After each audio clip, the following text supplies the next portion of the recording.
Hey everyone, welcome to the Random Redshirt podcast. I am Zach, one of the hosts, and the other host is Chris. Long time no see, Chris. What's up, buddy? Hello, Zach. Oz, always great to see you. Very, very great to be here. Thank you, Zach, for another great day that we're gonna have, and we have a wonderful guest with us today. Thank you, Liz, for joining, don't we, Zach? We do, yes. Liz, thanks so much for being here. Having me. If you don't know who she is yet, you've probably been living under a rock. But if you don't know, she is a brilliant art director who's worked on such projects as Falsely Accused, Promising Young Woman, Quantum Leap, How to Get Away with Murder, Robot Chicken, and of course Star Trek Picard. Because I'm sure a lot of you are here to listen to talk about that. But she's had a massive responsibility resurrecting the Enterprise D bridge, and which of course we know Chris was absolutely incredible, especially that first time it came on screen. It was just stunning. So Liz, it's wonderful to see you again, at least virtually. And thanks so much for joining us. Thanks for having me, guys. Yeah. So, okay, let's start from the very beginning. We like to do this. We like to go in the Wayback Machine and start all the way from the beginning. When did you remember wanting to get into show business or being an art director? Like, how did you get to where you're at now? That's a good question. So this is going to date me because, everyone has what inspired them. But for me, actually, it was getting a DVD with behind the scenes footage, which like you didn't really have when it was VHS, but it was Pirates of the Caribbean, like the Johnny Depp Pirates of the Caribbean, which it's not that old of a movie, but they had these really cool behind the scenes showing like them filming, like they had the cameras and the jibs and explosions on the ships. And I was like, how do I get into that? So between that and then the extended editions of Lord of the Rings, those had a ton of behind the scenes features. And so I was like always getting like expanded DVDs showing the filmmaking process. And so that kind of was, but yeah, it was Pirates of the Caribbean. So, I mean, it's not like Citizen Kane or. Not Casablanca or nothing? No. Yeah, I remember. Yeah, I remember Pirates of the Caribbean. That was awesome. I could see how that was such a great one for you to get you interested in because I had a big smile on my face when I was watching that movie. Yeah, it's just like it was just cool to see like cameras and cannons and like the stunt work and the people on wires and like really seeing that process. But I mean, I was early high school, I think, when it came out, and so it was like the coolest thing ever. But that's behind the scenes. That was like really seeing kind of how they make it. Like I didn't really have the internet wasn't really a big thing, and really my info behind the scenes was like the TV Guide, and Entertainment Weekly, but getting like physical media with all that BTS footage. But that was the one that I think I saw that and I was like, I'm gonna maybe work in movies. But I always growing up like watched everything, so definitely a cinephile, and knew that maybe that would be where I'd go. But I went to college for journalism and then realized I can't write for shit. So I ended up switching my sophomore year. I switched to film and then actually got into production design pretty soon after that. Now, where did you go to school at? Ithaca College, upstate New York. Oh, that's right. I think you told me that before. Yeah. They have a pretty like intensive film school up there. So when I moved to LA, I actually knew a lot about being on set because of how they kind of practice us with that. It's not just like watching films and like writing reviews. It was a lot of crewing on, short film sets. But I did feel you still learn, you still learn from scratch, kind of you start from scratch when you move to LA or any big city. But I had a pretty good base. Like I knew what every role was and pretty quickly who does what. Yeah, I was gonna say because that you see like the credits on movies and shows, right? And you'll see like production designer, assistant production, this and that and the other, and that to me has always been kind of confusing as to what specifically some of those roles are. So I think that would have been definitely been helpful early on to learn those. Yeah, and then you work on a ton of shows. You meet 400 people every show. They kind of get typecast, and it's like what kind of equipment is this person holding that gives you who's calling action. That's the AD. Who's in a Hawaiian shirt? That's probably locations. So they have like their different ways of telling me who they are. But the more you meet a person in that role, but a different person kind of on every show, unless you work with the same people. So you kind of get used to meeting a ton of people, and you need something from everybody. So that's kind of part of the job that with practice, you get better at it. Now, did you grow up watching Star Trek? Or were you a fan before you got hired on to Picard? Yeah, yeah. I mean, I grew up in the '90s, so by the time it was on TV, everything was in syndication. So Next Gen was on, Deep Space Nine was on, Voyager was on, and actually so was Enterprise. And so I think I've mentioned this before, that like I didn't really know what I was watching half the time, because I mean, yeah, there's the TV guide, but like Worf was in a couple of shows, and so as a kid I was like, oh man, what am I watching now? Like I know this character, but like the captain is different. So that's kind of how you knew, is the lady captain on, is Magneto on, like that's kind of how I watched it. And then it wasn't until like recently that I went through and watched everything in order. So it's actually, for me, it was cool to watch everything and then go to work and all those people were there like that, actually, because it was fresh in my mind. It wasn't like 20 or 30 years, where some people have seen these episodes. I know a lot of fans watch things like repetitive, 2 or 3 times, or if you're Scott Mance, maybe 10 times, but like, I'd seen everything kind of once straight through, but I really did have like a core story, and actually I watched straight through to season 1 of Picard, and then they had handed me the scripts for season 2. So I like grabbed the scripts. I'm like, oh, what happens next? And then went to work on Monday. So nice. Yeah, I won't tell you how many times I've watched through DS9. It's more than 7, but less than 9. So but yeah, everything in order. Does that include the like original series too? So I watched series? Because I was getting hired for Picard, I watched like a speed version of Next Gen before getting hired, and then I had to go back and basically I prioritized the good episodes and episodes that were important. So like if an episode had a rating of like a 1 or a 2, I'd probably save it, and so I've since then had to go back and watch all of that. But then I actually, same thing with original series, like I'd only seen a handful of episodes, but I hadn't seen like all 3 seasons. Then animated series, I'm like, oh, I got to get into that. And then I was going to Ticonderoga for Shatner weekend, and I was like, oh, I can't go to this without having seen everything. So prior to going to Ticonderoga, I started original series again, and so some episodes were rewatches, but a lot of them I hadn't seen. So I'm like, oh, like I'm going to be prepared for when I meet like Shatner, like this will be big. And then he doesn't want to talk about Star Trek. I'm like, oh, I did all this research.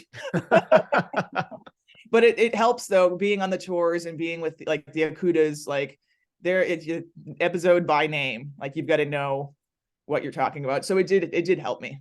It has helped me just going to conventions and all of that. Now I'm like, oh man, this obscure detail that now I know about because I've seen it. So yeah, it's actually pretty fresh.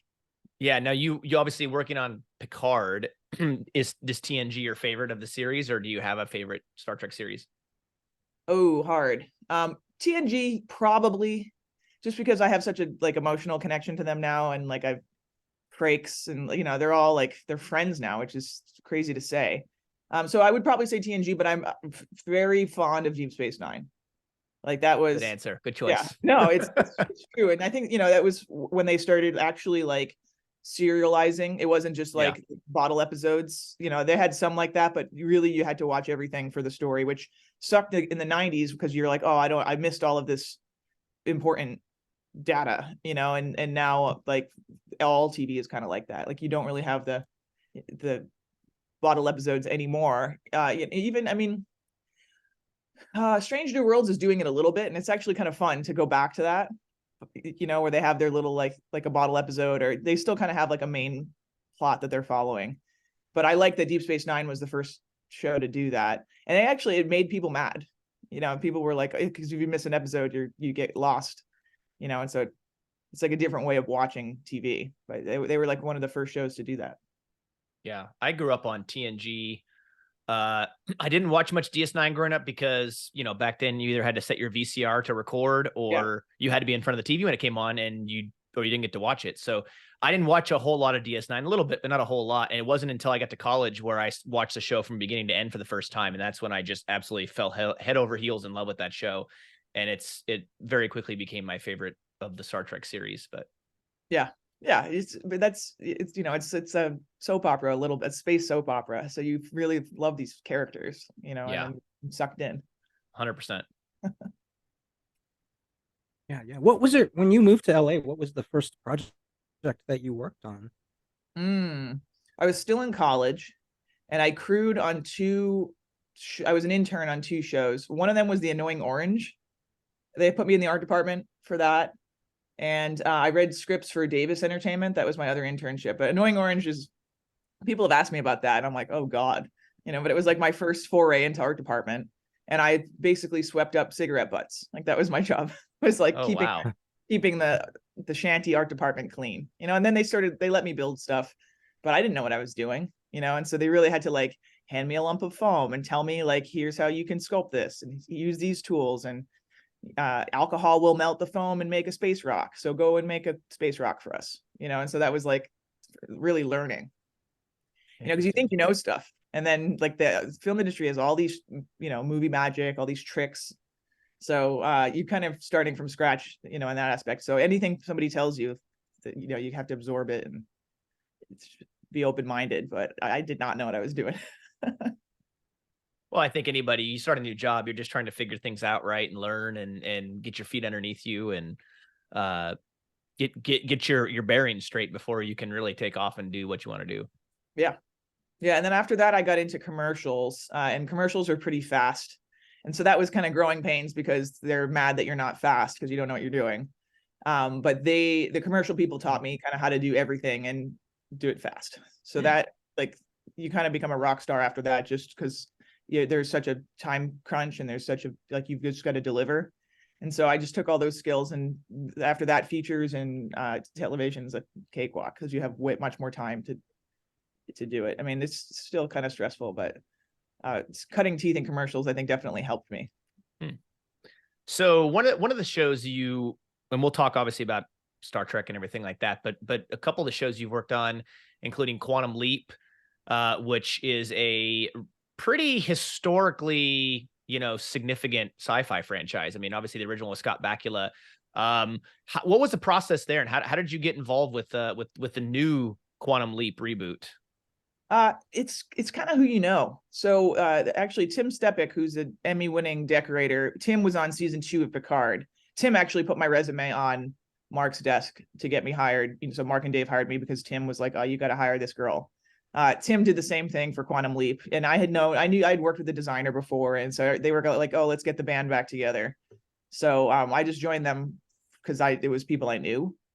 And I only did the first 12 episodes of season 1 of Quantum Leap. I think they're wrapping up season 2 now, and I think they're going to go right into season 3. But I'm not on that show anymore. It's just it's sometimes shows don't work out, and so you replace yourself and move on. But the Quantum Leap was pretty tough scheduling wise. Like they basically turn around its new time period every 7 days.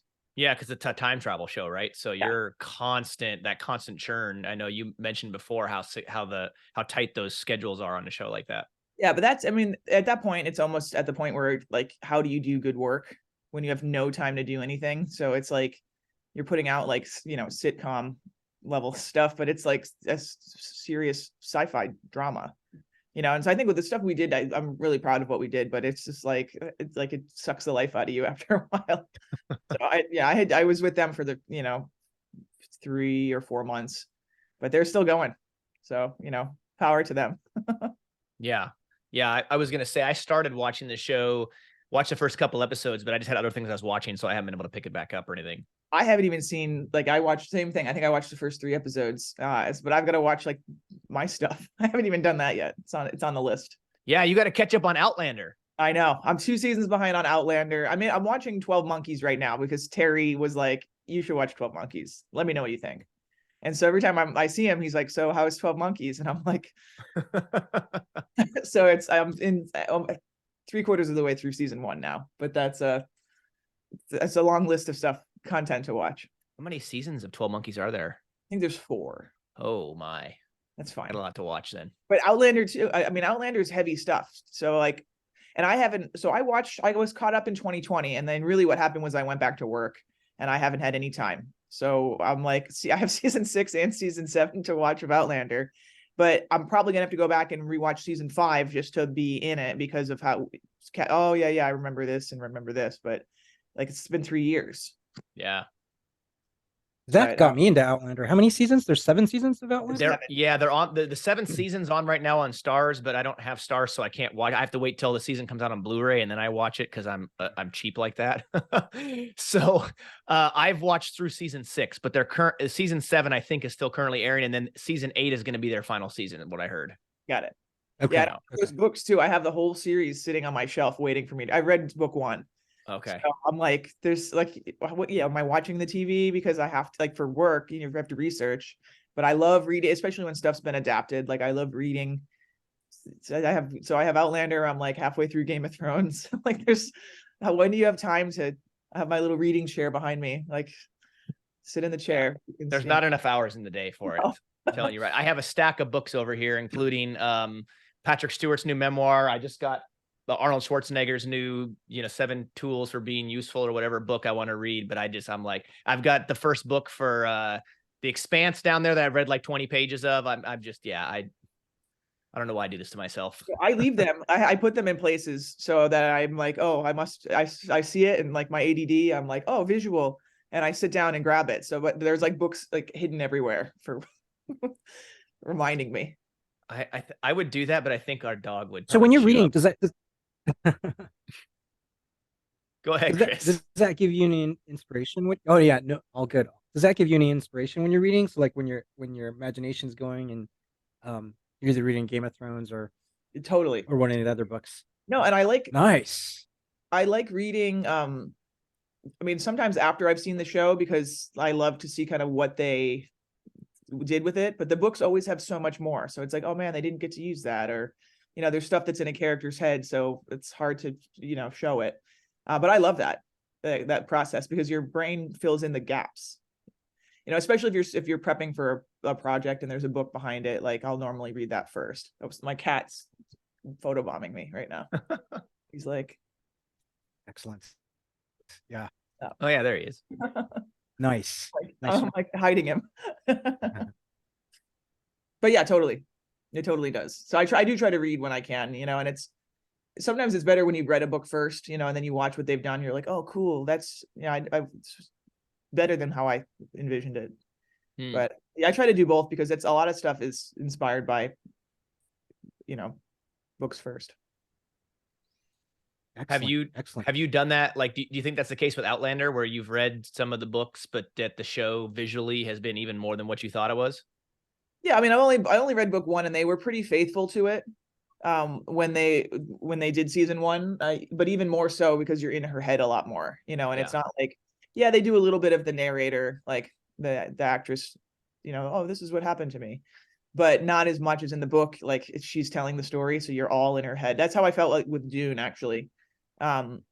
It's very cerebral, and you're in all of these characters' heads, and the characters, have all this like ancestral memory, and there's all this stuff that, like, as when you're reading, you pick it up very fast, but it's hard to show.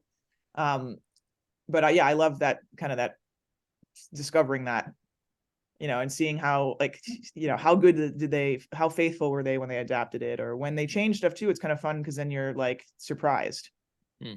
Usually I'm mad. Like, no, that's not what happened. Okay, so there's another. Do you have a favorite site? Oh, sorry. Go ahead, Chris. I know that we have a little bit of technical difficulty, so go for it. The lag, yeah. No, all good. All good. Sorry about that. My lag. Do you have a favorite sci-fi, or in general, do you have a favorite author or series of books that you've enjoyed? Well, I really liked the Sapkowski Witcher books before the Netflix show came out. And so I'm like a huge Witcher fan, because I mean, in those books too, they're not as long as like Lord of the Rings or like Thrones, even Outlander. It's like obscenely long. Like, every book is like this thick. Like Witcher is like 300 pages, but it's still, it establishes a whole new world, and it has, like, you're all over this new, like it's kind of, the world building is there, the characters are there, there's a group of people, you're able to follow all of these stories, and it's still like 8 books. But I really like the Witcher books, which I've only read recently, because everything was hyped. I was like, all right, I'm going to read these books first. And then I was like, these are awesome, and they did a Netflix show, but then there's a video game, and I'm like, who gives you a video game of the whole world of these books that you were reading that you love? They're like, okay, here's a Renaissance fair based on these books. So I'm like, oh, this is so cool. So I got into, I think the Witcher books, they're probably still my like guilty favorite. But like I just did the first 4 books of Dune. Like Dune is so good. Yeah, I mean, I really do like the sci-fi. Yeah, I could imagine if they made a game of like Outlander, I'd just probably lose myself in that world. Yeah, yeah. It's like, oh, here's a continent shaped game, you know, like so big, like it's like Australia.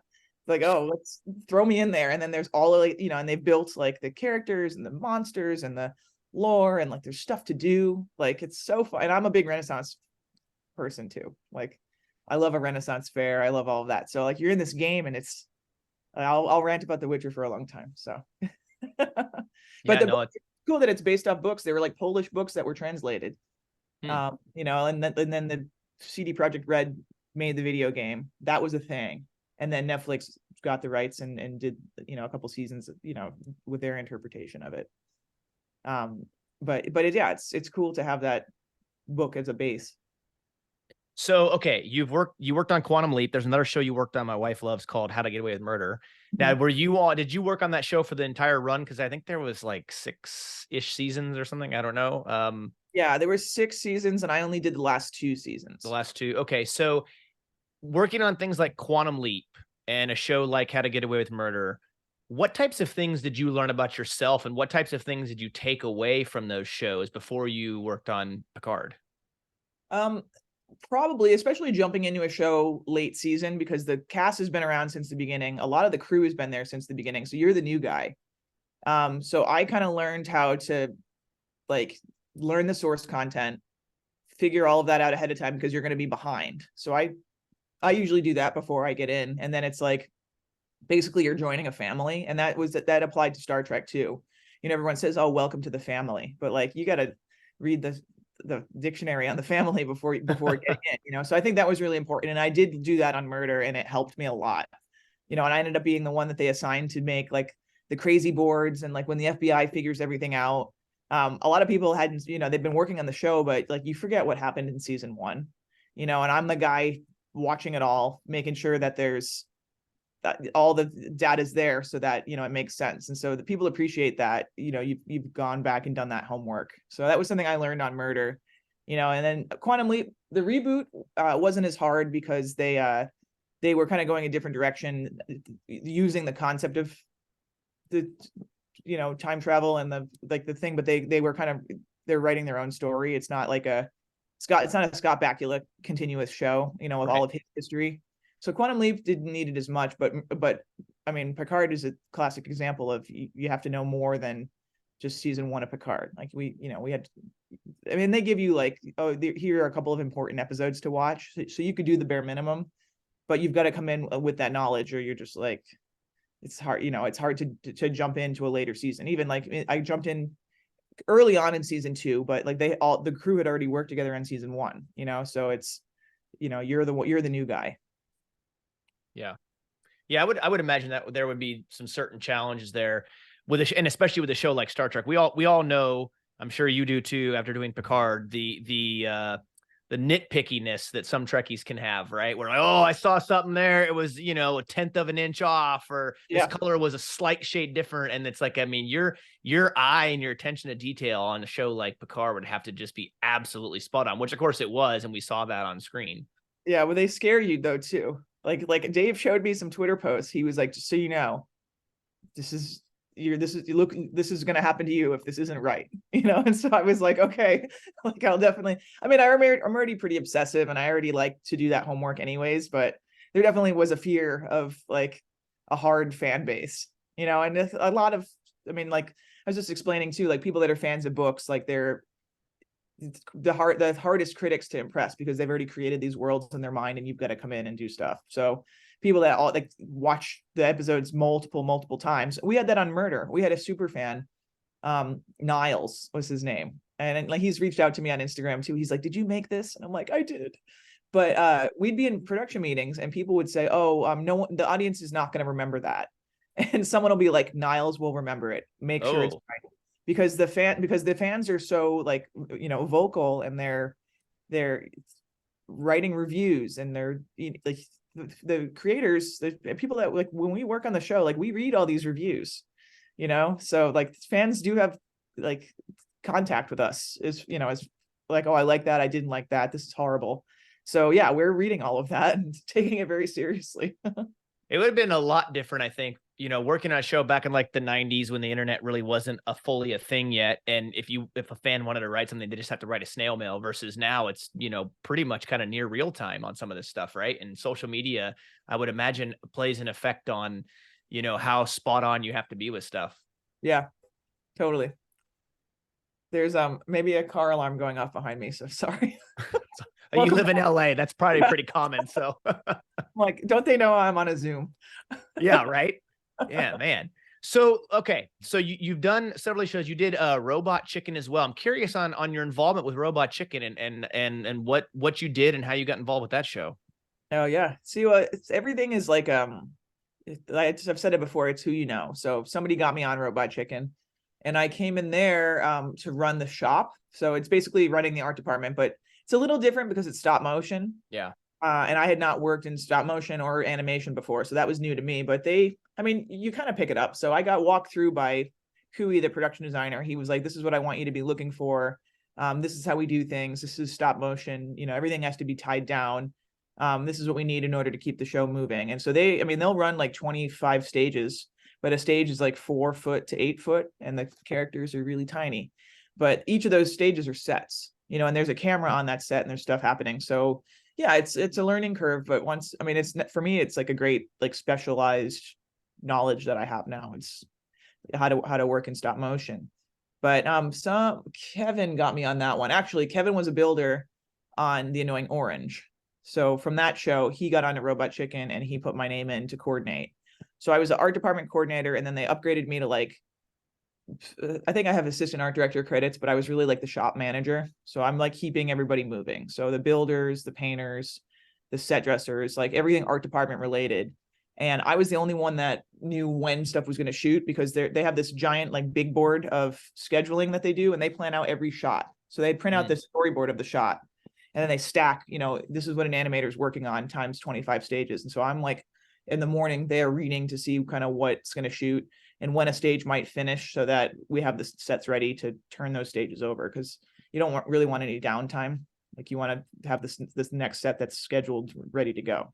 Yeah. Sometimes they would shift, the schedule would shift, and I'd be like, so then I'd reorder everybody's priorities, because a builder, they're not really out there. They'd be wasting time if they're out there reading the schedule. Like, you know, we want them in the shop building stuff. So they kind of focus their energy on that. And then I'm the one guiding them, telling them, like, stop doing that one, do this one now, you know? So I did Robot 8, and then I did a show Super Mansion with Bryan Cranston. That was another stop motion show. And then we did Buddy Thunderstruck, which is like a Netflix kids show. I think it was like a season 1. It's cute. It's like humanoid animals, like racing cars. So we did those 3 shows. And then I jumped from that show to Under the Silver Lake, that Amazon movie. Nice. Yeah, I would imagine working on stop motion would be definitely significantly different than your average everyday show.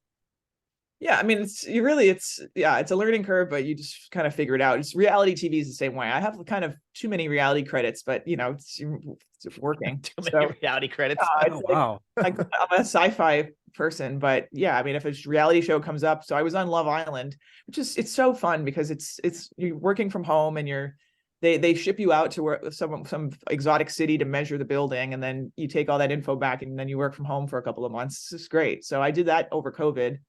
There was the Fiji show canceled Fiji and then moved to Vegas, and so I did the Vegas one, and then I did the Hawaii one.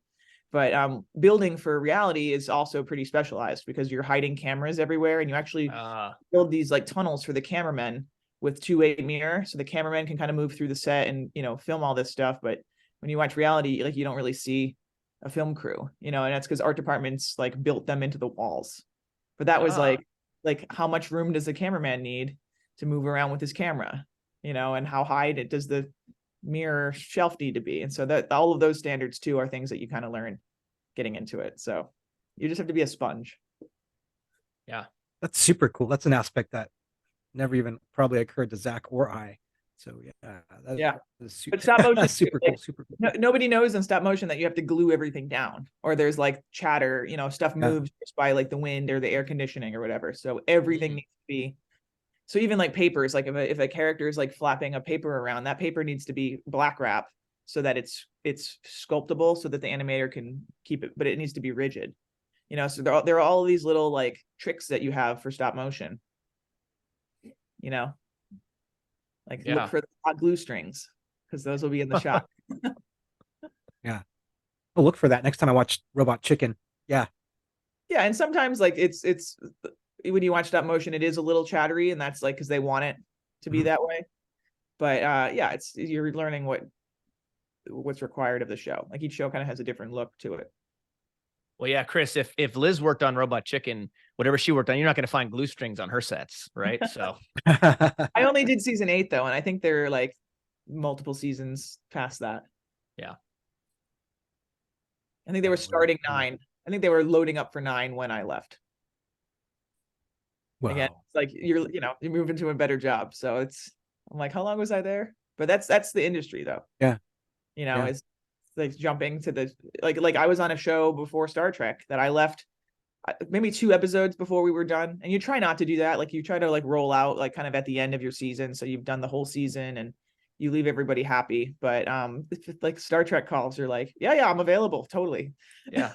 When do you need me? Do you need me yesterday? Okay, I can make that happen. No, and then it's negotiation, because normally you want to give 2 weeks. So ideally the next show can wait the 2 weeks so that you can give notice and you can bring in somebody else. But like especially if you have a friend not working, like I have plenty of art director friends that are like, hey, if you hear of anything, and then I'll be like, oh, perfect. So then they can replace me, so we do that all the time. We'll do a swap so that everybody gets to work on the projects they want to work on.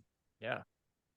Oh, that's interesting. So there's a good amount of turnover, it sounds like, or like yeah, I mean, you try not to. Like, the trick with TV is you want to be on a show that goes like Grey's Anatomy is like 17 seasons or something. Like that's been some people's whole careers. And you've got your 9 to 5. I mean, not really 9 to 5. It's like 7 to 7. But you've got your job that like is very consistent. There's always going to be work. You're never looking for work. So yeah, I mean, leaving early, you kind of lose that longevity. But a lot of these, like I've done a lot of limited series, or like Picard, we knew was only going to be 3 seasons, and so you're like you just got to know.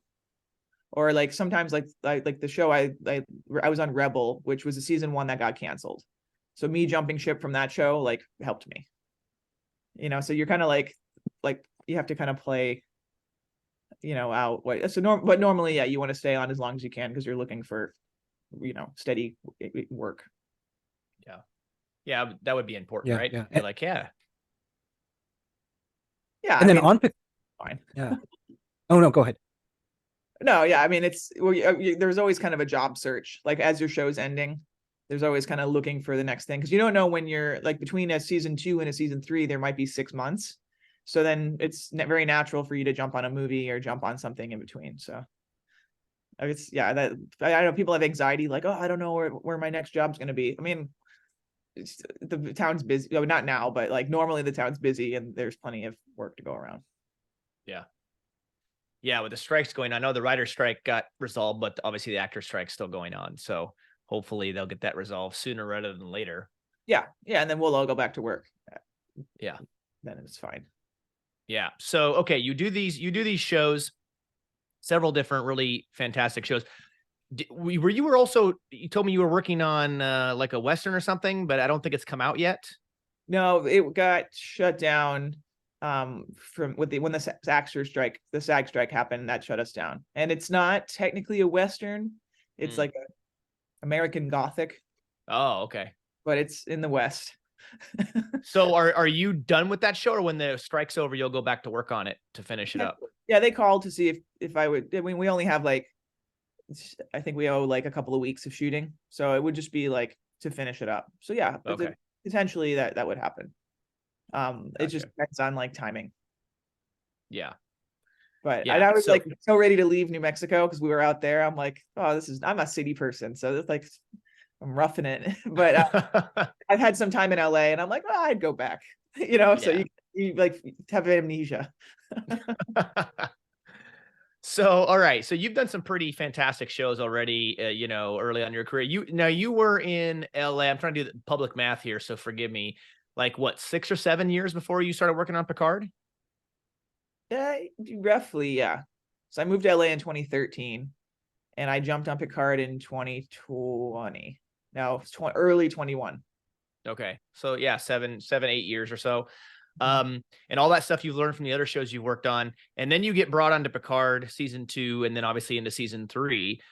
So who was the primary person who brought you on board for Picard? Well, yeah, so that was that guy Tim Stepik who got me on Quantum Leap. I met him on Murder. So we have a good working relationship. Tim is a set decorator. Like, I think he won an Emmy for House of Lies. Like, the guy's fabulous. Like X-Files. Like, you know, he goes way back. He worked on X-Files, huh? Yeah, Tim is like a good friend of mine. So Tim, on every job, because we work so well together, like, I like to make everybody's lives easier. And so Tim's like, I will bring you on every show because you make my job easier. So he put my resume on Mark's desk. Mark was the supervising art director on Picard 3 times. And Mark was like, oh, I found somebody. Or they always kind of had like somebody more experienced. And Tim was like, you got to hire Liz. So he was pretty persistent with that. And so finally, an assistant art director was leaving the show. And so he goes, would you take an assistant art director position? And I was still at that point, I was art directing basically full time, but I have a ton of assistant art director credits. And so I was like, yeah, to get in the door, I'll do that. So I replaced the assistant art director, and then the art director I was working with, he left the show. And so then I was like, I'm going to just text the designer. I didn't really know Dave like very well. It was only a couple of, maybe there was 2 episodes we had shot, and I texted Dave and I was like, I want that job. And he was like, all right. So he gave me the chance. You know, and everyone's like, oh, she doesn't have enough experience, or she's bossy. I think somebody said that. That was rumors, but Dave was like, no, I'm going to give Liz a chance. And so he gave me a couple of sets in season 2 he liked what I did. And then he basically, at the end of season 2, while they were shooting the last 2 episodes, he pulled me off those episodes to start prepping season 3. Now, what sets did you work in? What sets were yours in season 2 you were responsible for? Yeah, so I had full art director. I mean, I was the NASA Gala. Bruce and I did that. That was a big one, and that was a home run. Like, they really liked how that looked. And then I had that sunken Vulcan spaceship in 1977. You know, the little boy. So that was like that too. So they were like, oh, we're just gonna sink a bunch of lights in the water. And Dave looked at me and he was like, go talk to them and make sure that it's not like, it needs to be like something smart. Like, it needs to be a spaceship. It can't just be a bunch of floating lights in the water, like pulsing. So I ended up designing like the lights that the guys had. Like, we came up with something that looked Vulcan-y and looked kind of Close Encounters-y, and like, so, but that was, you know, a hand waving that actually looked really good. We were talking, everyone's like, oh, this is a stupid idea. Like, this is going to look like poo water with lights under it. And I was really happy with what we ended up with. And then I had, there was like a warehouse, and then the bar that Patrick Stewart's wife sings at. There's like a kind of a space themed like rock bar that Girardi goes in season 2. Dave really liked that too. So I had a couple of those sets. And then at that point, they pulled me into the Helios and the sick bay for season 3. So I was on that. I was basically starting to prep those while they were still shooting season 2. Because there was no break. Normally you have like a 3-month gap between seasons, but they shot. Yeah, I was going to say they just went from season 2 into season 3 right away, right? Yeah, which is also hard because now if they want all this new stuff for season 3, there's no time. Yeah. So I'm curious too. Maybe you can explain it for those of us like myself to understand. There's obviously the pecking order, right, of things. Like, so as the art director, like, where did you fall? You have like Terry, right, who's a showrunner of season 3, and then you kind of work your way down, and then Dave Blass was in there somewhere, right? So where were you at and all that, and how does that all kind of intertwine? That's a good question. So there's usually on any show, movie project, there's the trifecta of creatives: the director, the production designer, and the DP, the head of camera. So the director will be in charge of basically everybody, and everybody answers to the director, and they're the one giving you the look and the here's what's going to happen and here's what I want. So they answer, like, they're the end all be all. Terry is above them. He's the showrunner. So the director in TV, you have like guest directors. And so those directors will defer to Terry because he's the end all be all. He's writing it.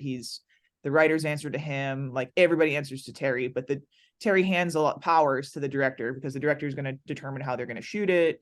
They were dealing with actors. They're, answering most questions. Then the DP will handle everything camera and lighting, and the production designer will handle everything else. So props, set dressing, construction, special effects, paint, all of that will be under designer. And then there's the costume designer and makeup and all those other people.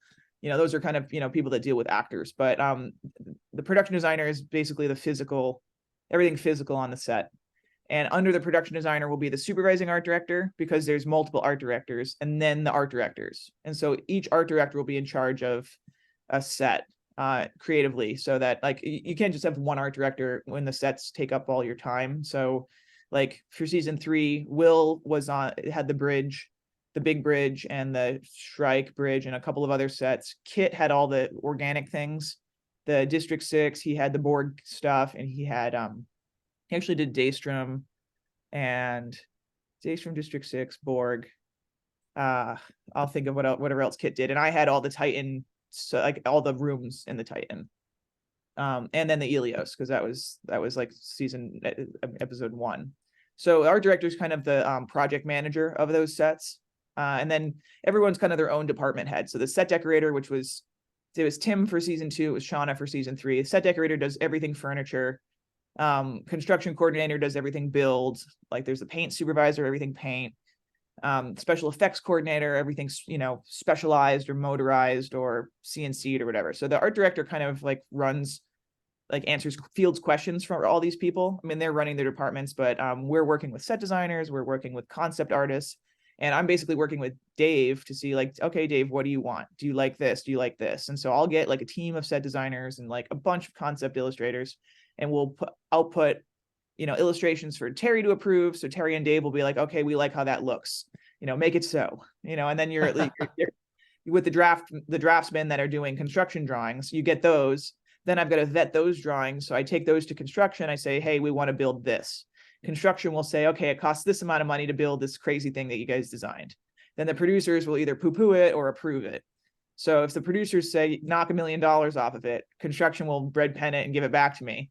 And I'll be like, oh, well, we need this hallway because it's in the script. And so there all these concessions happens. And then you take that to the director. You say, hey, can you deal with 1 hallway instead of 3? And the director says, yeah, it's fine. We'll shoot it. This is how we'll shoot it so that nobody knows. Yeah. So there's all of that you deal with, and then, there's going to be an explosion. Okay, well, we got to meet with stunts and make sure that their rigs go in. We got to meet with special effects. All of these people we've got to kind of wrangle. So it's like herding cats a little bit, but all these people are like, super professional, like best of the best, when you get on these big projects. So, it was really cool that was like probably the biggest thing I've ever worked on, so you're jumping in like the new guy. Not complex at all. No. But it's also understanding the process. And so for me, it's making sure that everybody has what they need to keep moving. So if one department's waiting on something, like paint says, okay, we need 2 weeks to do this, and construction can only have it built so that paint has 1 week. Well, now we have a problem. So I've got to figure out, hey, can you guys hand all this stuff to paint to keep them busy so that there's no snafus? So for me, it's keeping everybody moving, but it's making sure everybody has what they need. Paint wants to know what color is it going to be. So I got to meet with Dave and figure out what colors does he want. And we pick the colors out, and then they have enough time to order the paint on time, or the carpet, right? Enterprise D construction is like, all right, on this date, we want to order the carpet. Well, I can't be picking carpet that is a 6-week lead time to get the carpet for, so there's all of these little things to keep everybody. Actually, construction says, oh, we want to install the carpet on this day. And so then I have to do the math to figure out when we're getting it so that it arrives on time. So I'm kind of like a logistical, but all I am is like the kind of the amoeba that floats between the departments, like filling in the gaps for things. Sometimes like, oh, illustrators need something, a file, so that nobody says anything, but I'm like, oh, what do you need to keep moving? Oh, you need that file, and I'll go bother somebody. I just bother everybody to get what each person needs, but it keeps it moving so that we're ready on time. So that in a nutshell. Hopefully I didn't talk too much about the day-to-day. No, that's good. That's No, that's great. like- I mean, yeah. yeah.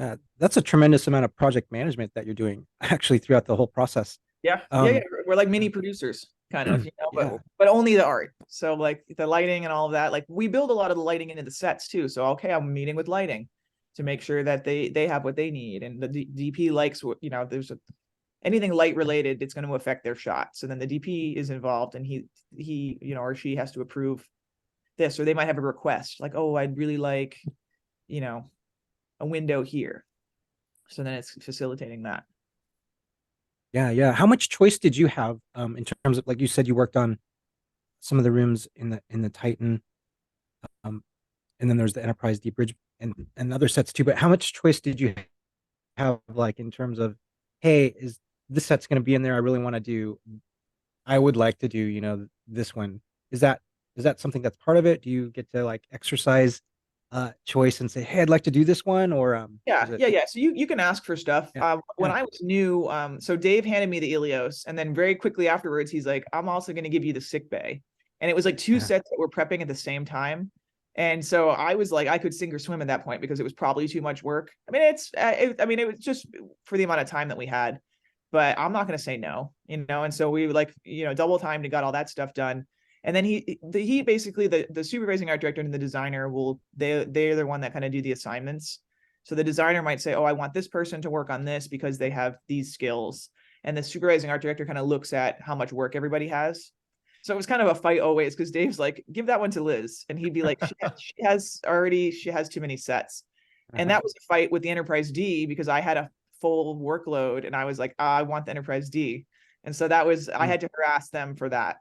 So it was up in the air whether I'd get that or not. So I did influence, but if somebody wants something, they're going to do a good job with it because they asked for it.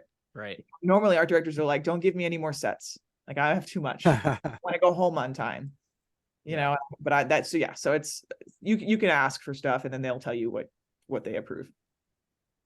Yeah. Well, I mean, I think we can all say that we were glad you harassed them for the Enterprise D Bridge, because I mean, Yeah, it was really spectacular. It's interesting too.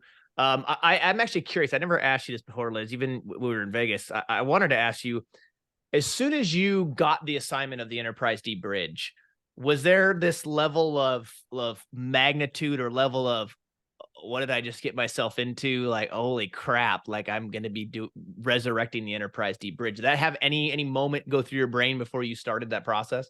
Well, I mean, Dave was like, don't fuck it up. It has to be right, And I'm like, well, I didn't even know what bridge we were doing. Like, they were still deciding on, did they want to do the Generations bridge, or did they want to do, but I also was like putting together like visual presentations to explain to them what it would entail. Like, how much money are these TVs going to be with all the extra screens, And so that nobody remembers really. And even me, I had just watched TNG, but like, I didn't even notice, like in the finale, when they do all the like alternate bridges.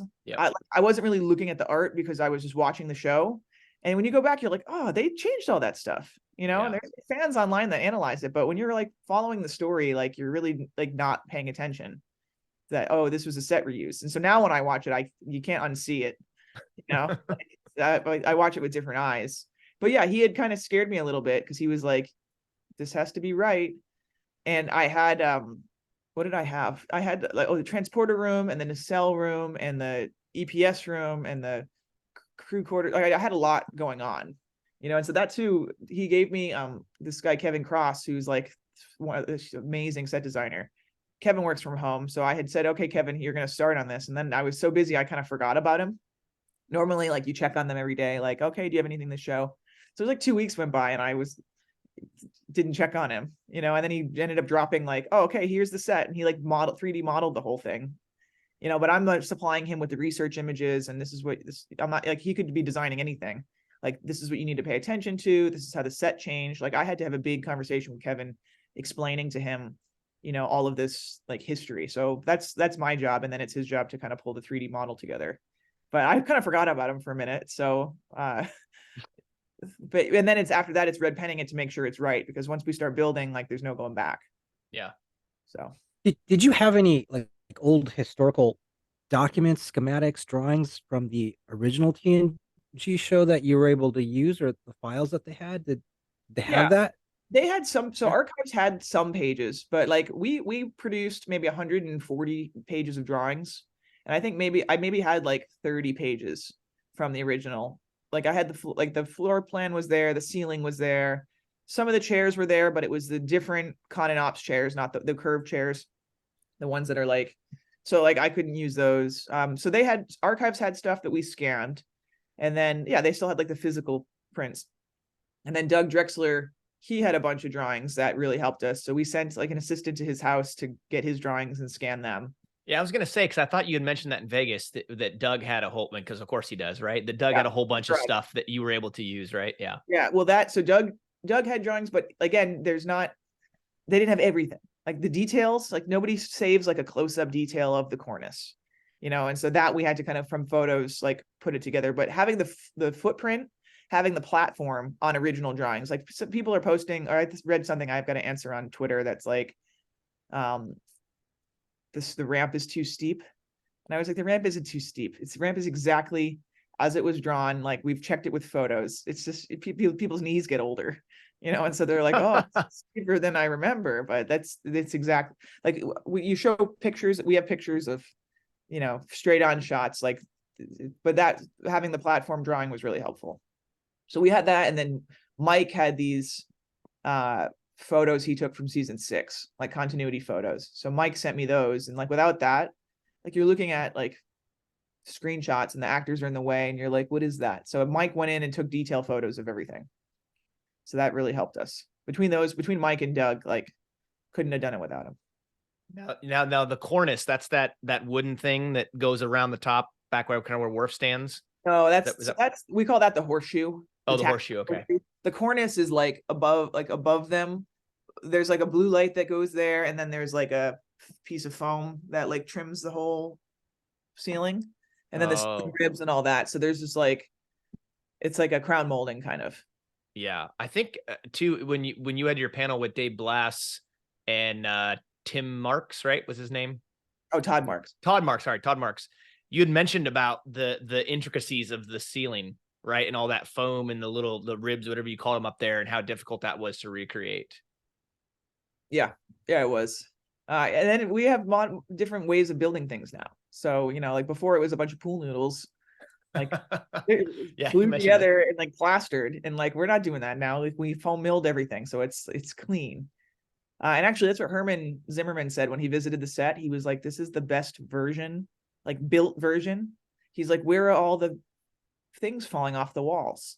I guess the turbo lift had issues too, and like all the ribs in the turbo lift used to fall down. So he went into the turbo lift immediately and like looked around, and it's clean in there. Like everything's like the plaster work and the foam work. Like it's really, these guys are highly skilled, like best of the best in the industry. So it looked really well. But he was like, this is amazing. I'm like, but it's your set that you designed. He's like, but there's no like, stuff falling apart. We did get a carpet stain, but yeah, I mean, it was also a freshly built set, and so them shooting over 7 seasons, like it's going to have wear and tear. It's going to have camera things.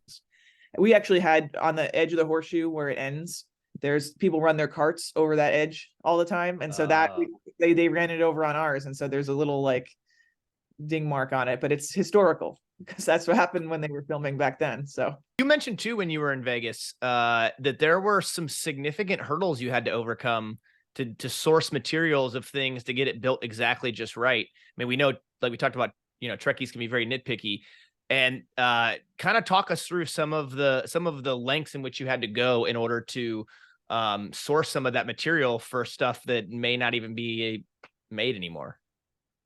Yeah, the red carpet was hard because that was out of production. So I had interviewed somebody that knew that the carpet was called Berber dot, like a red Berber dot, and I've all these Google searches and that I couldn't find it. The gray carpet is still in production, and so that was, and then I had to interview. It was like the floor coverer that we have is a legacy guy, and he worked on one of the old shows, and so we asked him like, where did you guys pick up the carpet? And he's like, oh, Linoleum City.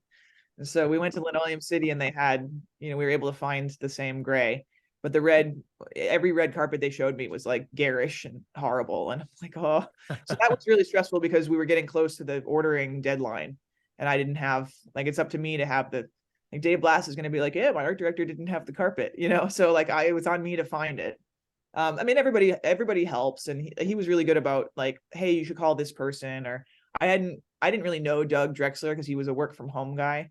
So Dave was like, oh, you should call Doug because Doug has friends that have, you know, somebody had a piece of the Enterprise D, like the beige wall. There was like something that was thrown out that they bought on eBay. So I tracked that person down, and he gives me a Benjamin Moore color based off of what he had. So I can stand behind the beige. But even that, so before that, I was like, how am I going to pick the right beige? Because you're looking at SD video, you're looking at HD video, like they did a remaster. The colors look totally different. I'm like, am I color picking from this, but how is it going to look under the lights? And so it's really trying to figure that out. So I got lucky that somebody had, this is exactly what it was. We painted samples, and then I had the Okudas and Doug look at it, and I'm like, does this look right? So there was a lot of like back and forth because I wasn't there. So I don't remember how it was because, you know, so having those people check it for me, like the orange too, I made that orange up because you didn't actually see it, but on the inside of the turbo lift, the doors are like orange. They were orange in the hallways, and nobody repainted that side of the door. So I was, you know, if camera was inside the turbo lift, you would have seen the orange. So that I had to kind of make up off the video, you know, watching it, you know, in stills and all that. So yeah, it was all of it was kind of like really, it's a museum recreation. So you're interviewing people and you're researching what it was, but there's not like, you know, it'd be great is like a binder of colors that they used in the archives. So like if they had that, that would have helped me. Yeah. And they did have some colors, but they were like corridor colors, and there wasn't anything from the bridge there. And John Van Sitters from Archives was very helpful with, you know, anything they had. He allowed us to, he still had slides of behind the scenes photos. So I got a slide scanner, and I scanned all the slides to see like, you know, people just like hanging around the set. But again, the Okuda's photos, you can't beat it. Yeah. 100%. Now, did you keep, so you're talking about like, yeah, it would have been really helpful if they had all the colors, the color swaths, the material selection. Did you keep like a record? Yeah. Like a record set, record drawings? Yeah, I'll bet. Yeah. So what we do now is, and that's for any show, because say you're a season 2 art department, and then a new art department comes in for season 3 because you're on something else, and they need to know, what did we use? Or there'll be a pilot art department, very common to have a pilot shoot in New York, and then they'll hire an LA team to do the rest of the show. What colors did they use? So we make a binder, and it'll be all the paint swatches, it'll be everything we ordered, the wallpaper, the receipts, anything that's important, so that if you need to reorder that stuff, you have it. Like on How to Get Away with Murder, we brought sets back all the time because they have all these flashbacks, and it's like, what did we do? Oh, episode 3, that set's back. Well, we folded that and put it in the warehouse. So bring it out, and like, oh, the wallpaper's damaged. Reorder the wallpaper. Well, what did I order? So we keep all of that in a binder. So I made like 3 Enterprise D binders. So I think Roddenberry has one. Van Sitters with the archives has one, and then like I think Dave might have one, but I have one too. So if anyone has if they're rebuilding it and they have a question, like I could answer it pretty quick. I would say working in an art department, having a show with a lot of flashbacks would probably be really challenging, right? To constantly have to go back to the well for stuff. Yeah, well, normally you block shoot, right? So you shoot the set and you shoot all the flashbacks and you shoot everything. And then once that's done, then you fold it. But sometimes the writers don't know where they're going. So, like on Murder, that was just part of the job. So producers knew, oh, this is going to be a thing. So sometimes they would tell us to hold something.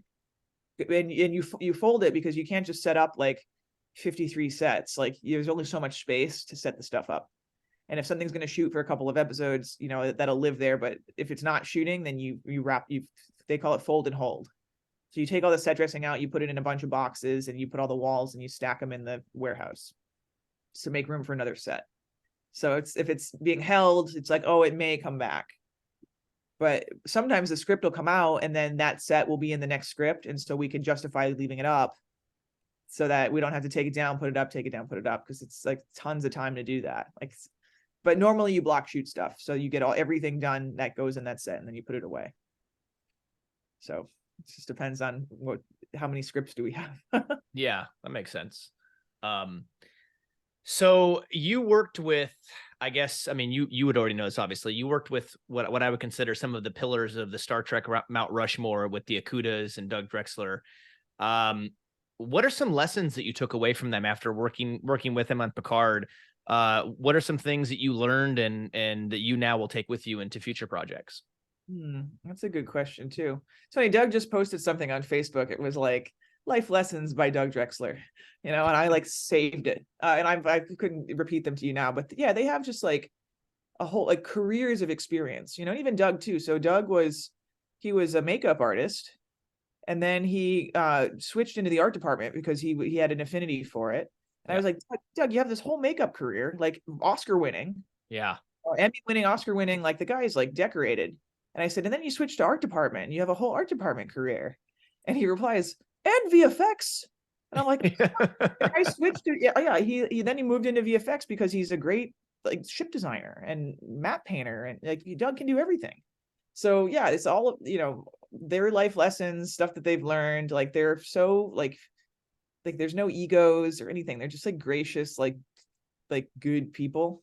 They'll sign anything any fan has, like they'll sign it. The Okudas too. I mean, the power couple, Mike and Denise. And I don't think Denise gets as much credit because everyone says, "Oh, Mike Okuda." It's like Denise. Like I've seen their office and how they work, and they're very like together with bouncing ideas off each other. And like Denise really deserves as much credit as Mike. Their books are co-written, Mike and Denise Okuda. Right. They both worked in art department together. They're both designers. But yeah, and their love for Star Trek too. Like you're sitting with them and they're talking about their favorite episodes, and I'm like, episode name, and I'm like, oh yeah, that one, but like how much Star Trek meant to them, and I mean, they've also designed for NASA, and so it's not just like, oh, space shows and For All Mankind and whatever. They're like lifetime consultants, and yeah, they design a lot of stuff for space, like that's their specialty, but they can do anything. So yeah, working with them, but for sure that's like the Star Trek fan. John Eves too, legacy guy, like and Todd Marks too, playback guy, but he was on Nemesis. I mean, Todd's done a lot of, he's been around Star Trek a while, and Todd, well, we'd be talking about a movie, I'm like, oh, Miss Congeniality, he's like, oh, I worked on that, and then like Jurassic Park, yeah, I worked on that. I'm like, what? Yeah, I got to reach out to him because we chatted in Vegas, so we wanted to have him on too. So yeah, you should.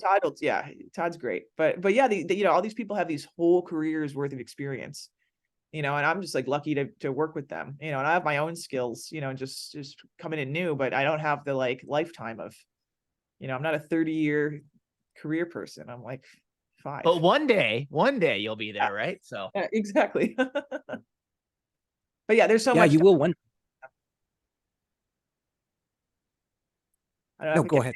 I can't give you like a this exact lesson, but just how they work and how they deal with people, and all of that they're all learning experiences. Yeah, for me, just their examples to follow. It's weird to be like associated with them. They're like Doug and Mike and Denise and Liz, and I'm like, wow. Well, I was gonna say, like, a lot of the interviews that people have had, whether it's on Shuttlepod Show or otherwise, that they talk about, Denise and Mike or Dave Blass or Doug Drexler, your name is mentioned in with all of that because you were a part of it. You were a part of bringing Picard and bringing that show and that resurrection, that reunion we didn't know we needed back. So. I mean, so is Kit though, so I mean, Kit doesn't, I don't think he gets nearly as much credit, but like all the Borg stuff, all the alien city, I mean, Kit can explain to you every alien race and every language, and oh, that's an Andorian, and here's the food that Andorians eat. Like Kit had really all the same skills for those. I think I just got a little more recognition because the D is its own character, and I'm like that. I was associated with that, but yeah, I'm just mentioning him. So he gets his own time. But yeah, it's cool to be up there with those just like mentioned with them. It's like, life goals. Yeah, 100%. Well, thinking of life goals and kind of like the genre of not only movies and TVs and books that you like, and maybe you've thought about this, but is there a project in the future, a dream project that could be any project that you would want, that you've thought of that'd be so cool that you could work on? Yeah, well, that's so the ones that I wanted to work on, Outlander, House of Dragon, Game of Thrones, Star Trek, Star Wars. Those are like my four like it's dreams, and so because I love a period piece and I've just I'm affinity for sci-fi, but fantasy too. Like I was going on about like loving Renaissance fairs. So getting on any of those, it's funny, even the Westerns too. I always thought I wanted to work on a Western, and then I got on one and I was like, maybe this is a one-time thing, just because it's hard, and it's you get specialized in like, oh, these are the things that they need, and so this what I like about fantasy, like Game of Thrones was medieval, but it was every single thing was unique because it's fantasy, and so it's not like, oh, here's a certain era of night. It's like, oh, all these houses have their own looks to them and the symbols and insignias and the world, anything with a big world building, it's a lot of work, but it's also super fun, and Outlander too, like it's funny, it was one of the first designers I followed on Instagram was John Gary Steele, who did the first handful of seasons. I think he moved to Sandman. So there's somebody else. Actually, I've got to look up. I like to look up in the credits who's working on what, but I'm behind. But I would like his stuff, and he'd be posting all this like fantastical like molding and wallpaper and rich fabrics and all this stuff that they deal with, and I'm like, oh, this is cool, and so I send him like fan mail, like, you're amazing, and he always likes my stuff. So I'm like, I do it too. Yeah, well, we're all fans, right? Yeah, exactly. Yeah. Like, why do we work in this industry? It's people that work on like Quentin Tarantino movies. I've never worked on his projects, but when things are tough, he'll always be like, why are we here? It's because we love making movies, and like makes everybody chant it, but I'm like, it's like, yeah, why are we here? Like, it's they call it the dream job, and then when you're opening a set at 4 a.m, you're like, is it? Well, yeah, you've talked about some of the long hours you put in on Picard. I mean, 12, 16-hour days. That's a grind, it sounds like, right? I mean, yeah, you're there, like you have that kind of, yeah, I'm a fan, this is great. And, doing this because I love this kind of stuff. And then I'm sure some of those 16, 18-hour days, you're just like, oh, really contemplating. Yeah, and that's self-inflicted too. Like the smart art directors and the seasoned people like know when to call it a day. They know when to sign up for something and when not to sign up for it to manage their workload, because really it is just a job, and so like when it takes over your whole life, like you don't have room for family or like free time or taking care of yourself or all of that stuff. So I'm pretty guilty of like logging too many hours. But I'm also like, I have a hard time sleeping if the solution's not there. So I like to like solve everything for the day and then leave, because then I can leave it at work. But it's really the timelines. Like if we had more time to do stuff, then yeah, I could just spread it all out. But when it's everyone wants stuff fast and wants it now, so you do have to put the hours in. And actually, coming from commercials, because we do that, the commercial will do that for like 10 days, and then you'll make a lot of money, and the commercial will shoot for a couple of days, and then you're out. So I kind of apply that mentality to film and TV, which is probably detrimental. Like you're not supposed to do that. It's supposed to be short. It's like a marathon. Like, why are we sprinting the whole time? So eventually you'll burn out. So I do have a lot to learn from, especially the more seasoned people on like time management, and like also that people are fast. Like they get the work done fast. The designs are done fast, so that the day, to get it all done in the day. And so for me, sometimes like, when you're doing extra credit or you're working hard or you don't understand something, like you'll put extra time in to make sure that it's done right. When you're new, that's kind of part of it. So I'm hoping maybe it won't be like this forever. So one of the things we've done in our podcast, we've had 2 separate episodes called The Great Nerd Debate. The first Great Nerd Debate was Star Trek versus Star Wars. I'm not going to ask you the question on that. But choose my children. It's like picking my 2 children. Yeah, right. Exactly. And I mean that we all know that debate has started many a certain nerd civil wars over that. But the Great Nerd Debate number 2 we did was Chris and I took our own decade we chose for the greatest decade of movies, and we narrowed it down to the 1980s versus the 1990s. I know some people have been upset, like, oh, those are my only options and stuff, but we kind of did a lot of research and said that, you know, we think personally that the 1980s and the 1990s were the two greatest decades of all time for movies, not anything else, just movies. So between those two, what would you cast your vote for? I won't tell you who argued for what decade until after you tell us. Oh, for me, it's easy. I mean, I would definitely say the 80s for movies. All right. I finally got a notch in the win column, Chris. You've had a lot of wins over the last several times we've asked this question. Yeah, you got that one. So why the 80s versus the 90s? What would be kind of your justification for that? All right. In 1982, name me good movies in 1982. E.T., Blade Runner. Blade Runner. The Thing. It's all, like the 80s was this like awakening for horror. It was an awakening for sci-fi. Yeah. Empire Strikes Back. Ghostbusters 1984, Back to the Future 1985. In fact, all the first two Back to the Future movies were in the 80s, and then I think the third one was like 1990, so it just barely makes it in the 90s. But I mean, and yeah, the 90s, there's a ton of good stuff in the 90s, but it like the 80s influenced it, you know. And like just the fact that you get to see all those movies in that year, I'm like, to be there, you know. Right. But what a way to get inspired by movies. Yeah. You know. Yeah, I now I'm like blanking on what else came out, but yeah, I'll stand by the 80s. Okay. Yeah, I mean, here's the thing. Like, at the end of the day, you know, Chris and I've kind of joked, like, there's no right answer. I mean, there is a right answer. It's the 80s, but there's really no there's really no right answer, right, Chris? I'll let you guys have your moment with the 80s there. Yeah. That's what It's funny. No, I mean, it really is. I mean, I used the phrase 80s baby, 80s baby, 90s kid or something like that, because I was born in 84. So it's like, you know, I watched some stuff when I was young. I didn't watch Ghostbusters until I was like 5, which would have been 89, which is around the time I think the second Ghostbusters movie came out. Things like that. So there are some of those movies that, you know, I saw when I was little, but then there was a lot of movies. Like, I grew up more on 90s movies because that's when I was, I guess, the most cognitively coherent and could remember the stuff that I saw. Like Jurassic Park, for example, the only movie in the theater to this day I've seen 3 times. I've never seen any movie that many times. So there's a lot of good movies in the 90s too. Yeah, I mean, that was like my VHS collection was probably more 90s than 80s, but like as an adult looking back, you know, it's like, oh, these are classics. Like Blade Runner, I just rewatched it. Like, movie stands like the test of time. Yeah. You know, and like that, I always talk about world building, but I'm like, they did this in 82? Like, this is amazing.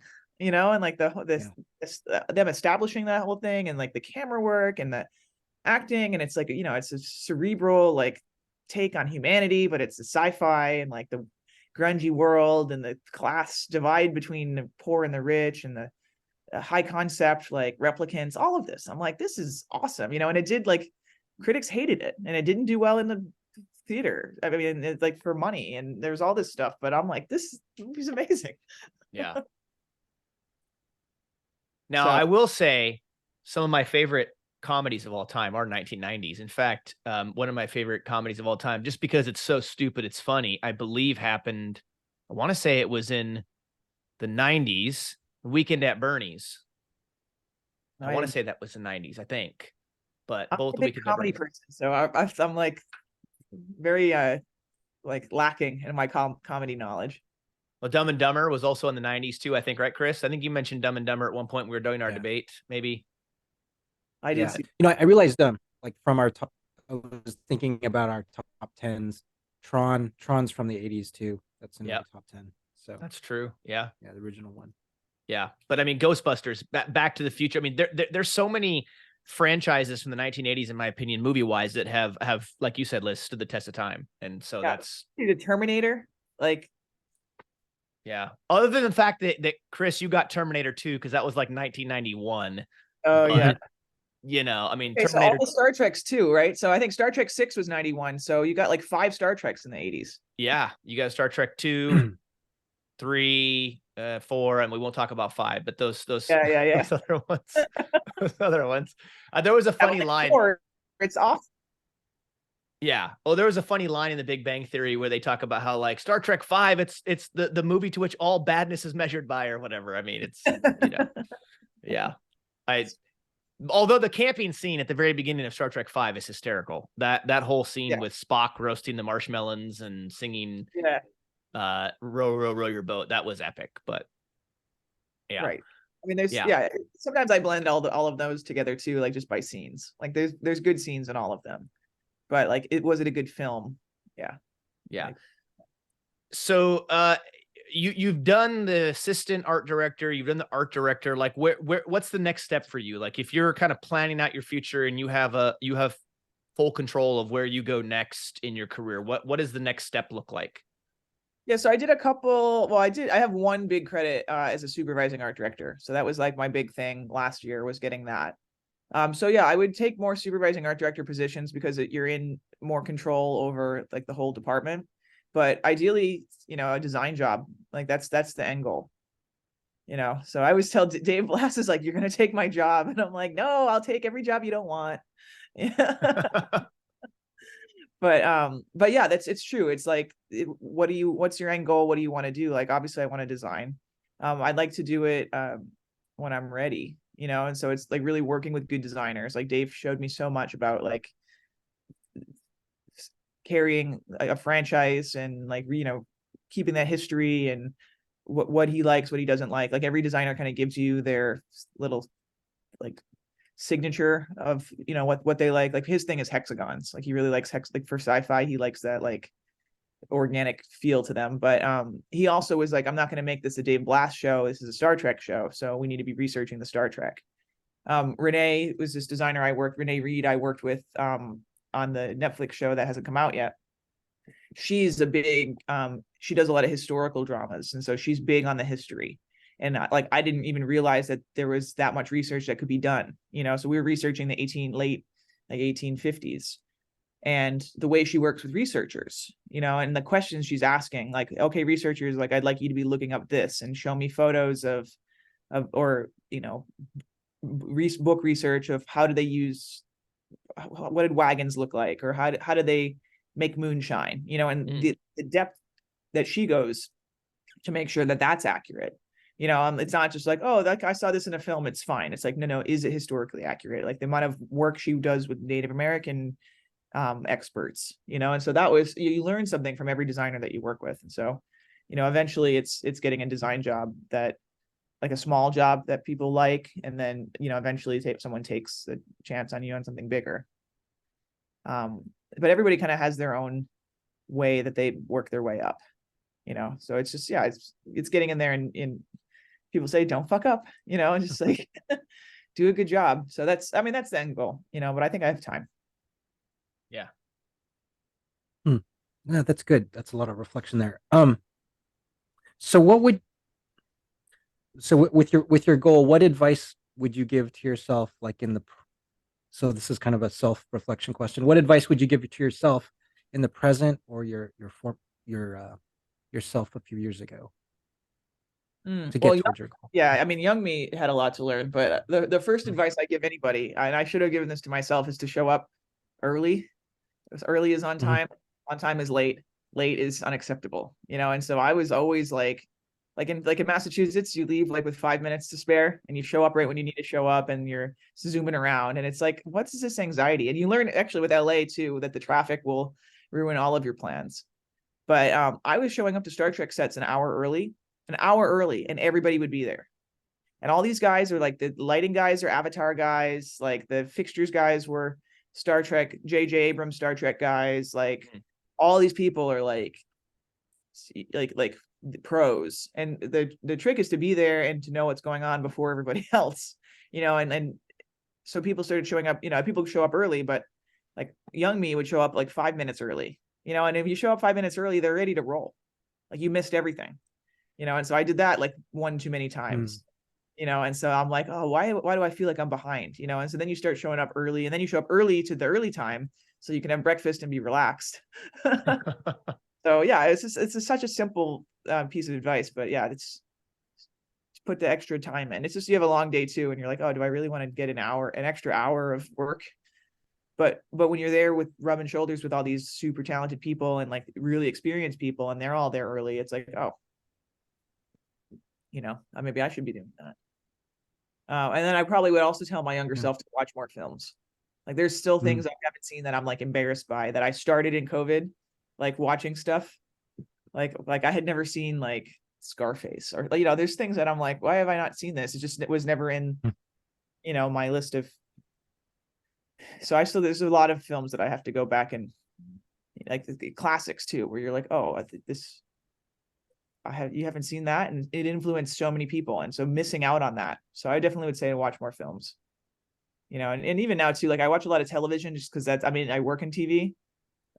But yeah, like the movie critics and the people writing, like they're constantly absorbing content, so it's making that a job. Yeah, and there's no shortage of that out there. Very nice. Yeah.